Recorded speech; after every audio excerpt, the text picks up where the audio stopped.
Welcome back to the NIL Era podcast. My name is Elise And I'm Fernando Andrade. Continuing on the hot topics of the NCAA, today we will explore the conversation around employment status. Per usual, let's break it down from the very beginning. Elise, can you explain in the most basic way possible what this employment status even means? Yeah, employment status for student athletes is kind of just as it sounds, being employees of your institution. So the 20-hour weeks we train and dedicate to athletics, employment status would ensure universities, or what would be our employers, would pay you minimum wage for those 20 hours of work. So, that sounds very straightforward, but obviously it's not as simple or basic as it sounds. So, how do we even get into this conversation? What's the difficulties around this? Like we've talked about a lot of times on this podcast now, the basis of college athletics is the student-athlete model. The title of student-athlete, student before athlete, was created by the NCAA. And with the foundation of amateurism in mind, this title was created in a world where young adults would go to school, receive a great education, while competing in high-level sport, just like we did. We've experienced that. We loved it. But somewhere down this road, it's drastically changed. And the employment conversation has always been present, but with the recent movement in college athletics, like NIL, the conversation just became more and more relevant. So I'll describe two cases that have kind of hit headlines more recently that are just really interesting to examine because they're kind of nuanced in their own way. So the first just being Dartmouth men's basketball unionizing. I bet a lot of people saw those ESPN alerts, those Fox Sports alerts. It was a pretty monumental kind of ruling. So in September 2023, Dartmouth men's basketball and the NLRB, or the National Labor Relations Board, was filed with a hearing in mid-October. And in February 2024, the NLRB regional director, Laura Sachs, wrote in an article that the players, quote unquote, perform work which benefits Dartmouth. While there's some factual dispute as to how much revenue is generated by the men's basketball program and whether that program is profitable, the profitability of any given business does not affect the employee status of the individuals who perform work for that business. Dartmouth exercises significant control over the basketball players' work. And then she later goes on and says that the Dartmouth Student-Athlete Handbook, quote unquote, in many ways functions as an employee handbook, end quote. So now with the green light to vote to unionize the 15 student athletes of the men's basketball team, there was a 13-2 vote in favor of unionization. And this vote now allows the men's basketball team to collectively bargain with Dartmouth. And of course, Dartmouth felt that this vote was not a representation of their university and athletic department, believing these student athletes are not employees. So then Dartmouth asked for a full review of the regional director's decision by the full board. And by appealing this decision, they're looking to send this to the courts. So this ruling is far from over. It's truly just the beginning. But this 13-2 vote in favor of unionization was kind of the first of its kind to get the ball moving for this employment conversation. We bring up the entire topic of employment in a podcast focusing specifically on NIL. Why is this the case? Because NIL, name, image, and likeness can now get monetized. What specifically is different about Dartmouth? They belong to this conference called the Ivy League. Now, many people believe that Ivy League schools are simply schools that offer great education, the highest level of education, plenty of tradition, and that is all true. But what Ivy League means in the most basic way is a conference, just like the ACC, just like the SEC. It's just another conference. That's what it is. Why is it that this is important, at least, to understand that Dartmouth belongs to the Ivy League when it comes to monetization? From the very get-go, before and after NIL, because before, I'll be the first to say it, before NIL and even up to this date, the reason monetization is a big deal in Ivy League is because there are no athletic scholarships in the Ivy League. That is something that is known. But post NIL, why is this important to note? It's important because the Ivy Leagues don't have collectives supporting their programs. So at the end of the day, the Ivy Leagues will always be very student before athlete. I think that's kind of the one conference, plus probably the Patriot League, that to this day will always hold academics over athletics. Stanford was having a big trouble with this when the Alston ruling that we've talked about before came out, because Stanford is also one of those universities that hold their student athletes to the same level as the regular students of the university. Student athletes at Stanford don't get priority registration. Up until recently, they didn't get Alston money because it was kind of an extra benefit in terms of student athlete versus regular students at Stanford. They just recently got athlete dining, all of this stuff. So at the end of the day, for some conferences, for some universities, it is very much so academically driven, academic excellence.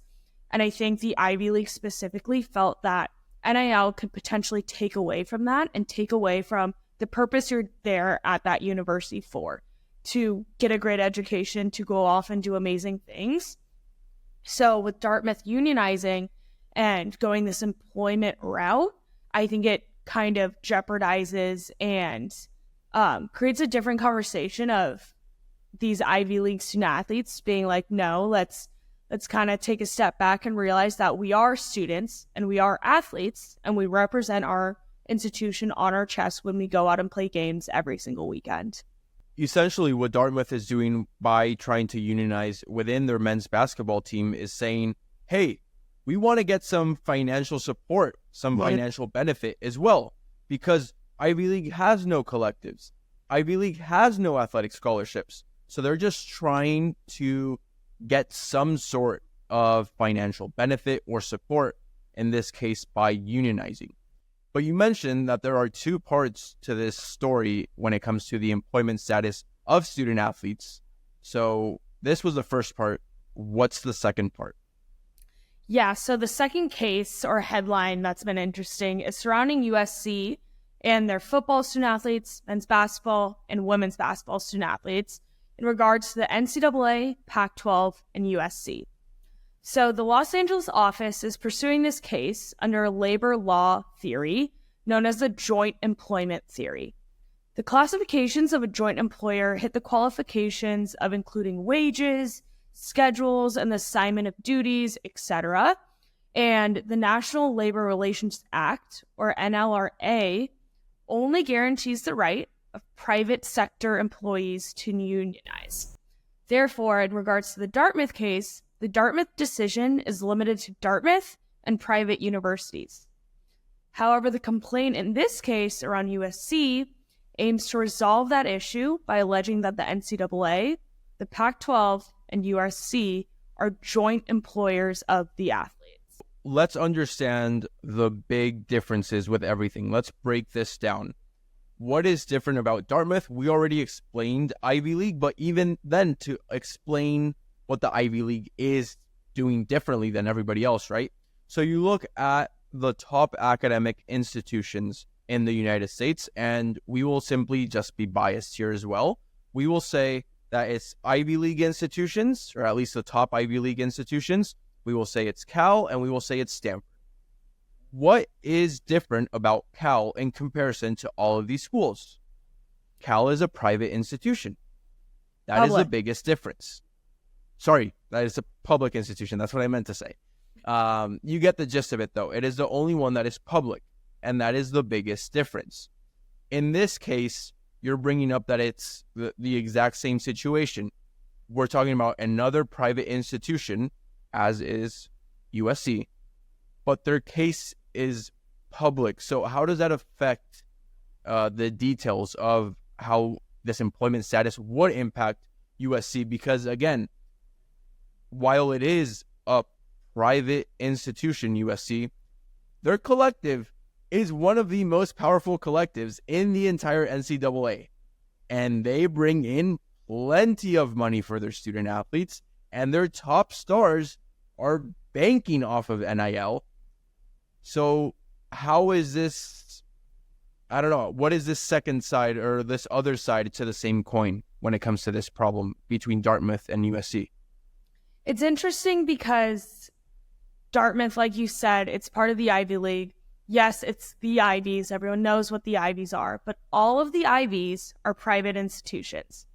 USC, private institution, but they're encompassed in a conference, Pac-12, or even now in the Big Ten, who have public institutions. So if the NCAA and the Pac-12 are determined to be joint employers with USC in their specific employment case, because the NCAA and the Pac-12 include public schools, the case could apply to athletes at both public and private schools. So this isn't a new kind of case in general as well. Northwestern tried to do the same thing in early 2010s. Northwestern being the only private school of the Big Ten. And because it was a private school, it didn't really go anywhere. I think especially in 2010, college athletics wasn't where it is now. But this USC case, because of these USC revenue-making sports, like we've talked about many times before, the LA markets, the brand of USC, the money of USC, it's a very high-profile case that could change college athletics. Let's talk pros and cons here. What's it looking like? What are your thoughts specifically on these two cases? What can we expect to take away from this situation moving forward? I think it's important to address the different sides and, like you said, the pros and cons of employment. Employment is a pretty polarizing issue in the NCAA for its student athletes, athletic department, administrators, all of that. So I found that you're either strongly anti-employment or very pro-employment. And for those who are anti-employment, they're usually athletic administrators and some coaches. The arguments here are that the holistic title of student athlete is lost if we are employees. You can get fired, your paycheck is taxed, what happens to the benefits we get as student athletes, all that athletic training, the doctor's appointments or surgeries are taken care of, what happens to that? The rebuttal for these arguments is that all student athletes could be fired from all of our programs right now. I don't think people realize that. We could be fired if you're 5 minutes late to practice. I don't know about your team, but we sign a team contract every single year. Further from that, scholarships already are technically supposed to be taxed. Our tuition, all of that is not under some law, but the stipend that you get for, let's say, room and board when you're past freshman year, that should be taxed. But it's not enough that the IRS really cares, so no one does their taxes on their scholarship. I quite literally could not tell you one student athlete who does taxes on their scholarship. And then the kind of bigger argument is that work-study students at your university are able to get an education and degree in school, so why can't a student athlete? Can't ours kind of also be classified as a work-study program? Yeah, so that's the classic example of a student that may take classes in the morning, work in the afternoon, vice versa. It's a similar situation when it comes to being a student athlete, because I think at the very least, we're talking 20 hours a week. We're talking some teams do 30, 40, even beyond that. So it is a full-time job. It is bringing plenty of benefits. But the cons to this entire situation is everything you just mentioned. You can get fired, which is, it's all fun and games until you show up late to practice, right? And it's all fun and games until you have to do taxes, which is also a big situation when it comes to NIL, right? The student athletes are just not used to it because there's no time to actually do work that you can get paid for. So we're not used to doing taxes. NIL comes around and that's where they get you, right? That stipend stuff as well. Bad move. Like anybody that is financially literate, that is terrible. They would say that is terrible. I understand that it's not a lot of money, But that's still a mistake, right? So these are tiny examples of how this could become a huge issue for someone. For you personally, I know that you've been on both sides of this aisle when it comes to this polarized topic. Could you give me your insights into how you've bounced around between those two, just to get a better understanding of what it means to take both points of view into consideration? I think it's important, especially for myself. Like, it's hard to choose a side because I understand both sides.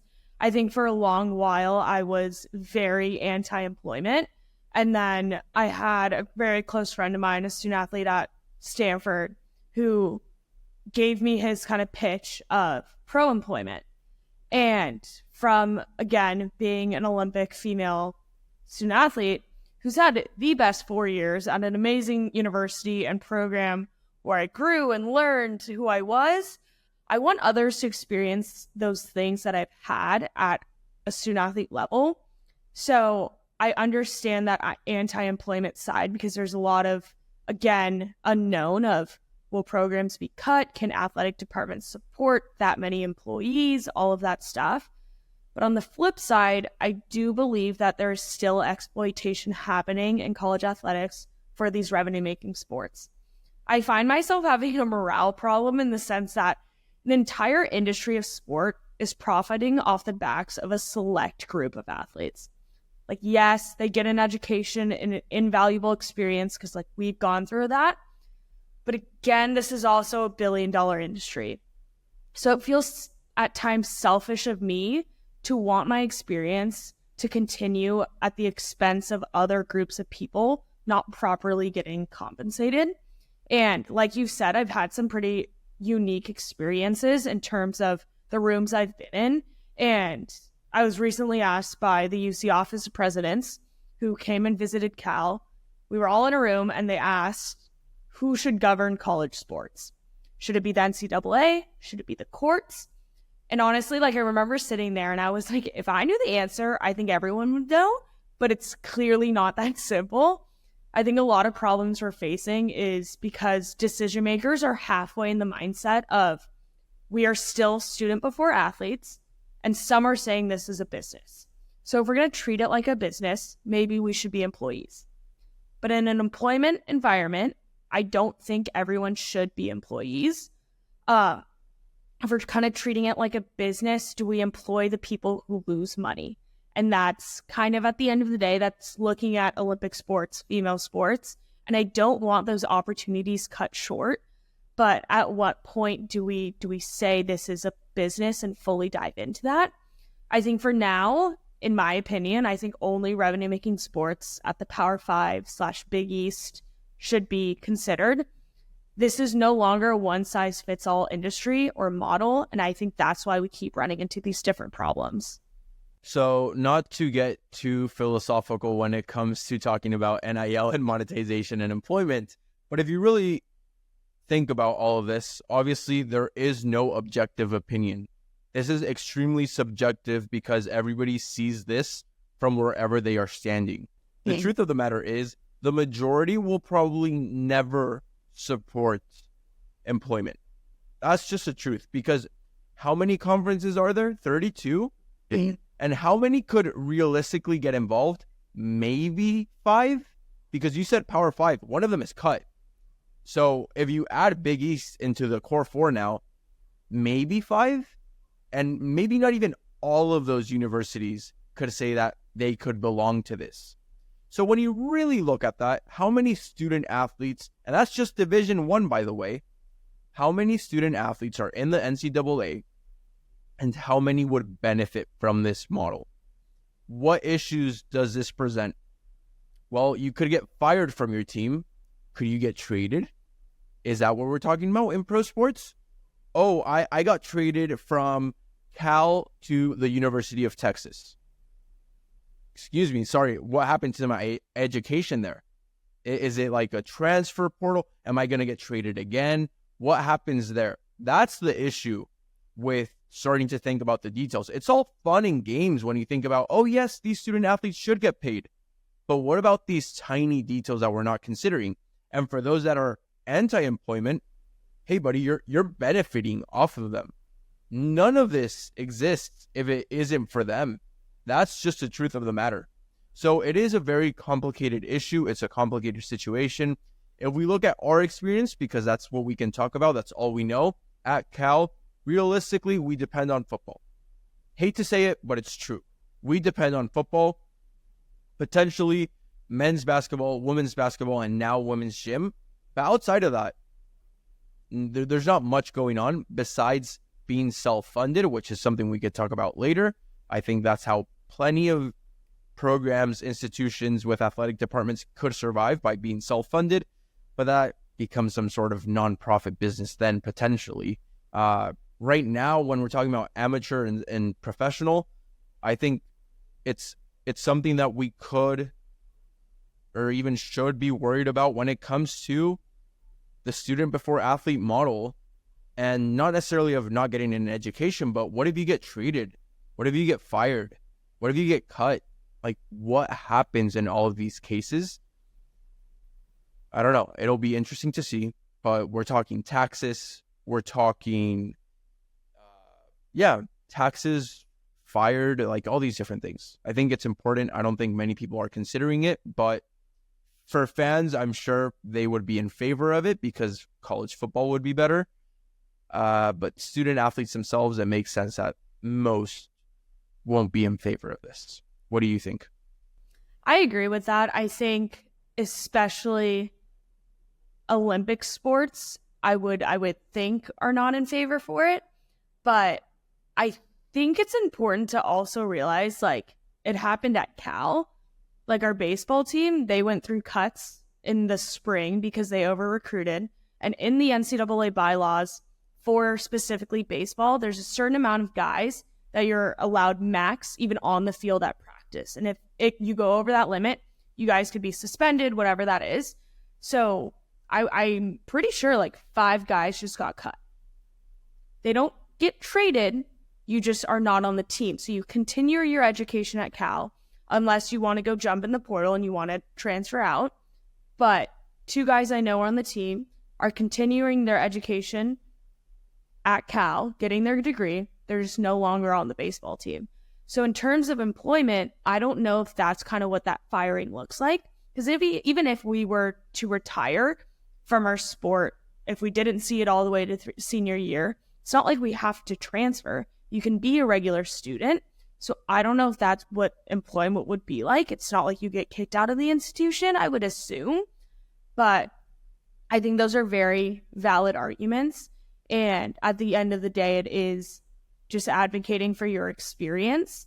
And I think that is something that is important. I cannot speak on behalf of a football player at Cal, and I shouldn't speak on behalf of a football player at Cal. I don't know what they go through day in and day out, in season, off season, like in those training rooms. I don't know. I don't know the benefits that they get to see every single day. I don't know the media that they have to do every single day. I can only talk about my experience. I love my experience. I don't think I was an employee. Maybe sometimes under these NLRA 7 qualifications, maybe we would fall into there. But just holistically, I did not feel like an employee. And I can only speak on my experience. Yeah, and I think that's something that we all have to realize. And how do we solve this? By getting those student athletes in these situations to speak up. And that is the only way that it'll be solved. It's not about someone that has no idea what it's like to be at that level of competition speaking for them. It is about the student athletes themselves that go through this speaking up. And then, and only then, do I think it would be valid to do so. Otherwise, the bias is just going to harm the points of views that are presented at times and damage what we believe to be the truth. So important to consider. Totally valid. I will track back on what I said. The getting cut part or getting fired makes sense.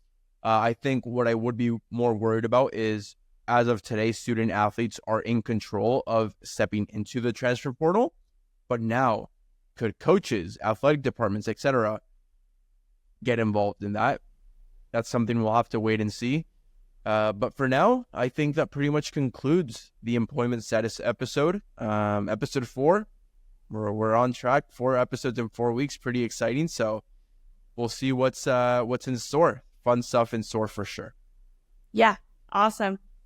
To everybody that watched on YouTube, listened on Spotify, or watched on Spotify as well, because there is video on Spotify for those listening. Please subscribe on YouTube, follow on Spotify, rate it if you can. And that is it for today. We will see you all next week for episode 5. Bye.